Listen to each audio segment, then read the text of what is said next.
नमस्कार मंडळी, तुम्हाला सगळ्यांना सौमित्र पोटे माहिती असेलच.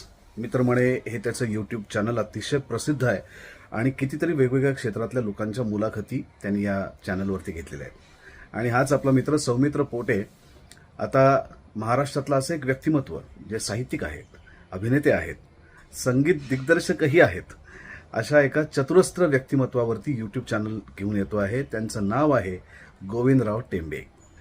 कोल्हापुरातले खास आपल्या सगळ्यांचे लाडके आदरणीय गोविंदराव टेंबे यांच्यावरचं यूट्यूब चॅनल लवकरच सौमित्र पोटे घेऊन येतोय आणि त्याचं लोकार्पण उद्या माझ्या हस्ते कोल्हापुरात होणार आहे. मी येतोय तुम्हाला सगळ्यांना भेटायला, या कार्यक्रमात सहभागी व्हायला. सौमित्रबरोबर काही वेळ गप्पाही मारणार आहे. त्याचबरोबर गोविंदराव टेंबे यांच्या रचनावर एक संगीतमय कार्यक्रम देखील असणार आहे. गोविंदराव टेंबे सभागृह, वेळ संध्याकाळी 6 वाजता, कोल्हापूर. लक्षात ठेवा, 5 जून गोविंदराव टेंबे सभागृह, संध्याकाळी 6 वाजता, कोल्हापूर. मी येतोच आहे, तुम्ही अवश्य या.